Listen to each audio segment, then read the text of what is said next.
ಬೆಳಿಗ್ಗೆ ಬಿಸಿ ಬಿಸಿ ದೋಸೆ ತಿನ್ನುವಾಗ ಆ ದೋಸೆ ತಟ್ಟೆಗೆ ಹೇಗೆ ಬಂತು ಅಂತ ನಾವೆಲ್ಲರೂ ಯಾವತ್ತಾದ್ರೂ ಆಲೋಚನೆ ಮಾಡಿದೀವಾ? ಸಾಮಾನ್ಯವಾಗಿ ಅಮ್ಮ ಮಾಡ್ಕೊಟ್ರು ಅಂತ ಅನ್ಸುತ್ತೆ. ಹೌದು. ಆದ್ರೆ ಆ ದೋಸೆಗೆ ಅಕ್ಕಿ ಬೆಳೆದ ಫಾರ್ಮರ್, ಆಮೇಲೆ ಗ್ಯಾಸ್ ತಂದು ಕೊಟ್ಟವರು, ಆರಾಮಾಗಿ ಅಂಗಡಿಗೆ ಹೋಗಲು ರಸ್ತೆ ಸರಿ ಮಾಡಿದವರು, ಹೀಗೆ ನೂರಾರು ಜನರ ಶ್ರಮ ಆ ಒಂದೇ ದೋಸೆ ಹಿಂದೆ ಇರುತ್ತೆ ಅಲ್ವಾ? ಖಂಡಿತ ಇರುತ್ತೆ. ನಾವೆಲ್ಲರೂ ಹೀಗೆ ಒಬ್ರಿಗೊಬ್ರು ಲಿಂಕ್ ಆಗಿ ಒಂದು ದೊಡ್ಡ ತಂಡವಾಗಿ ಕೆಲಸ ಮಾಡೋದನ್ನೇ ಕಮ್ಯುನಿಟಿ ಅಂತ ಕರೆಯೋದು. ಇದೇ ಇವತ್ತಿನ ನಮ್ಮ ಟಾಪಿಕ್. ಕರೆಕ್ಟ್. ಇದನ್ನೇ ನಾವು ಇಂಟರ್ಡಿಪೆಂಡೆನ್ಸ್ ಅಂತ ಕೂಡ ಕರಿತೇವೆ. ಅಂದ್ರೆ ಒಬ್ರ ಮೇಲೊಬ್ರು ಡಿಪೆಂಡ್ ಆಗಿರೋದಲ್ವಾ? ಎಕ್ಸಾಕ್ಟ್ಲಿ. ನಮಗೆ ಬೇಕಾದ ಎಲ್ಲವನ್ನೂ ನಾವೇ ಸ್ವತಃ ಮಾಡ್ಕೊಳ್ಳೋಕಾಗಲ್ಲ. ನಾವು ಬೇರೆಯವ್ರ ಮೇಲೆ ಮತ್ತೆ ಬೇರೆಯವರು ನಮ್ಮ ಮೇಲೆ ಡಿಪೆಂಡ್ ಆಗಿರ್ತಾರೆ. ನಿಜ. ಈಗ ಶಾಲೆಯನ್ನೇ ತೆಗೆದುಕೊಳ್ಳಿ. ಟೀಚರ್ ಪಾಠ ಮಾಡ್ತಾರೆ ಸರಿ, ಆದ್ರೆ ಶಾಲೆಯ ಗೇಟ್ ಕಾಯುವ ಸೆಕ್ಯೂರಿಟಿ ಗಾರ್ಡ್, ಬಸ್ ಓಡಿಸುವ ಡ್ರೈವರ್ ಇವರೆಲ್ಲರೂ ತಮ್ಮ ಕೆಲಸವನ್ನು ಸರಿಯಾಗಿ ಮಾಡಿದ್ದಾಗಲೇ ಆ ಶಾಲೆ ನಡೆಯೋಕೆ ಸಾಧ್ಯ. ಓ, ಅಂದ್ರೆ ನಮ್ಮ ಊರು ಅಥವಾ ನಮ್ಮ ಬಡವಣೆ ಒಂದು ದೊಡ್ಡ ಟೀಮ್ ಇದ್ದಾಗೆ. ಹೌದು ಹೌದು.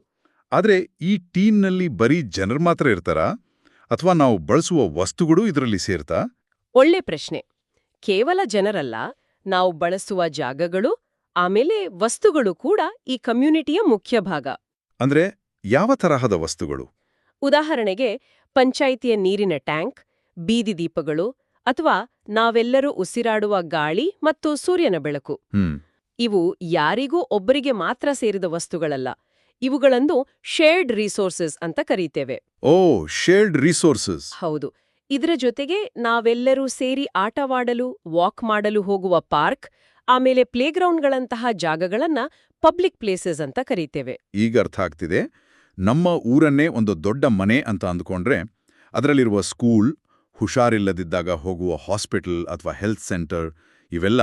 ಕರೆಕ್ಟ್. ತರಕಾರಿ ತರುವ ಮಾರ್ಕೆಟ್. ಹೌದು, ಮಾರ್ಕೆಟ್. ಆಮೇಲೆ ದೂರದಲ್ಲಿರುವ ಅಜ್ಜಿ ತಾತನಿಗೆ ಪತ್ರ ಹಾಕುವ ಪೋಸ್ಟ್ ಆಫೀಸ್ಗಳು, ಬೇರೆ ಬೇರೆ ಕೋಣೆಗಳಿದ್ದಂತೆ. ಖಂಡಿತ.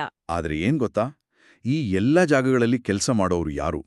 ಅವರು ಯಾಕೆ ಆ ಕೆಲಸ ಮಾಡ್ತಾರೆ? ನೋಡಿ, ಪ್ರತಿಯೊಬ್ಬರಿಗೂ ಅವರದೇ ಆದ ಒಂದು ಆಸಕ್ತಿ, ಕೌಶಲ್ಯ ಮತ್ತು ಜವಾಬ್ದಾರಿ ಇರುತ್ತೆ. ಅದನ್ನೇ ನಾವು ಆಕ್ಯುಪೇಷನ್ ಅಂತ ಕರಿತೇವೆ. ಆಕ್ಯುಪೇಷನ್. ಹೌದು. ಉದಾಹರಣೆಗೆ ಸ್ಕೂಲ್ನಲ್ಲಿ ಪ್ರಿನ್ಸಿಪಲ್ ಮತ್ತು ಟೀಚರ್ಗಳು ಮಕ್ಕಳ ಭವಿಷ್ಯ ರೂಪಿಸ್ತಾರೆ. ಹಾಸ್ಪಿಟಲ್ನಲ್ಲಿ ಸ್ಟೆಥಸ್ಕೋಪ್ ಹಾಕ್ಕೊಂಡಿರುವ ಡಾಕ್ಟರ್ಗಳು ರೋಗಿಗಳನ್ನು ಪ್ರೀತಿಯಿಂದ ಗುಣಪಡಿಸ್ತಾರೆ. ನಿಜ. ಹಾಗೆ ರಸ್ತೆ ಗುಡಿಸುವ ಪೌರಕಾರ್ಮಿಕರು ಅಂದ್ರೆ ಸ್ವೀಪರ್ಗಳು ನಮ್ಮ ಊರಿಗೆ ಕಾಯಿಲೆ ಬರದಂತೆ ಪ್ರತಿದಿನ ಸ್ವಚ್ಛ ಮಾಡ್ತಾರೆ. ಪೊಲೀಸ್ ಮೆನ್ ಟ್ರಾಫಿಕ್ ಕಂಟ್ರೋಲ್ ಮಾಡ್ತಾರೆ. ಇವರೆಲ್ಲರೂ ತಮ್ಮ ತಮ್ಮ ಆಕ್ಯುಪೇಷನ್ ಮೂಲಕ ರೋಡ್ಸ್, ಬಸ್ ಸ್ಟಾಪ್ ಮತ್ತು ಪೊಲೀಸ್ ಸರ್ವೀಸಸ್ಗಳನ್ನ ನಮಗೆ ಸುಲಭವಾಗಿ ಸಿಗುವಂತೆ ಮಾಡ್ತಾರೆ. ಅರೆ, ಇವರೆಲ್ಲರೂ ದೊಡ್ಡೋರು. ನಾವೆಲ್ಲರೂ ಒಂದೇ ಟೀಮ್ ಅಂತ ಹೇಳಿದ್ವಿ. ಹಾಗಾದ್ರೆ ಸಣ್ಣ ಮಕ್ಕಳು ಈ ಕಮ್ಯುನಿಟಿಯಲ್ಲಿ ಏನ್ ಮಾಡ್ಬೋದು? ಆ ಮಕ್ಕಳು ಕೂಡ ಬಹಳಷ್ಟು ಮಾಡ್ಬೋದು. ಬಿರುಗಾಳಿ ಬಂದಾಗ ಅಥವಾ ಊರಿನ ನೀರಿನ ಪೈಪ್ ಒಡೆದು ನೀರು ಪೋಲಾಗ್ತಿದ್ದಾಗ ದೊಡ್ಡವರ ತರಹ ರಿಪೇರ್ ಮಾಡಕ್ಕಾಗಲ್ವಲ್ಲ? ಖಂಡಿತ ಪೈಪ್ ರಿಪೇರಿ ಮಾಡೋಕ್ಕಾಗಲ್ಲ. ಆದ್ರೆ ಟೀಮ್ ವರ್ಕ್ ಅಂದ್ರೆ ಬರೀ ಭಾರವಾದ ಕೆಲ್ಸ ಮಾಡೋದಲ್ಲ. ಹೌದಾ? ಕಷ್ಟ ಬಂದಾಗ ನಾವೆಲ್ಲರೂ ಸೇರಿ ಕೋಆಪರೇಷನ್ ಮತ್ತು ಕೊಲಾಬರೇಷನ್ ಮೂಲಕ ಪರಿಹಾರ ಹುಡುಕಬಹುದು. ಇದನ್ನೇ ಕಲೆಕ್ಟಿವ್ ಪ್ರಾಬ್ಲಮ್ ಸಾಲ್ವಿಂಗ್ ಅನ್ನೋದು. ಅಂದರೆ ಒಡೆದ ಪೈಪ್ ನೋಡಿದ ತಕ್ಷಣ ಪೋಷಕರಿಗೆ ಅಥವಾ ಪಂಚಾಯಿತಿಗೆ ಮಾಹಿತಿ ನೀಡಬಹುದು ಅಲ್ವಾ? ಎಕ್ಸಾಕ್ಟ್ಲಿ. ಅದು ಕೂಡ ದೊಡ್ಡ ಸಹಾಯನೇ. ಆಮೇಲೆ ಮಳೆ ಬಂದು ಯಾರ್ದಾದ್ರೂ ಮನೆಗೆ ನೀರು ನುಗ್ಗಿದಾಗ ಊಟ ಅಥವಾ ಬ್ಲಾಂಕೆಟ್ ಕೊಡಬಹುದು. ಓ, ಅಂದ್ರೆ ನಮ್ಮ ಊರಿನ ಹಬ್ಬಗಳಲ್ಲಿ ಎಲ್ಲರಿಗೂ ಊಟ ಬಡಿಸೋದು ಅಥವಾ ಎಲ್ಲರೂ ಸೇರಿ ರಸ್ತೆಯ ಬದಿಯಲ್ಲಿ ಹೊಸ ಮರ ನೆಡುವುದು, ಇವೆಲ್ಲವೂ ಕಮ್ಯುನಿಟಿ ಪಾರ್ಟಿಸಿಪೇಷನ್ ಅಲ್ವಾ? ಹೌದು.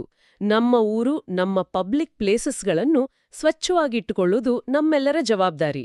ಇದನ್ನೇ ಎನ್ವೈರನ್ಮೆಂಟಲ್ ಅಂಡ್ ಸೋಷಿಯಲ್ ರೆಸ್ಪಾನ್ಸಿಬಿಲಿಟಿ ಅಂತಾರೆ. ಕರೆಕ್ಟ್.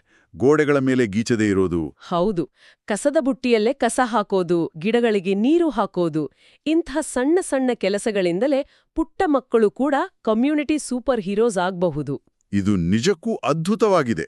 ನಮ್ಮ ಸುತ್ತಮುತ್ತ ಇರುವ ಪ್ರತಿಯೊಬ್ಬ ವ್ಯಕ್ತಿಯೂ ಅವರು ಮಾಡುವ ಪ್ರತಿಯೊಂದು ಕೆಲಸವೂ ನಮ್ಮ ಜೀವನವನ್ನು ಸುಲಭ ಮಾಡ್ತಿದೆ. ಖಂಡಿತ.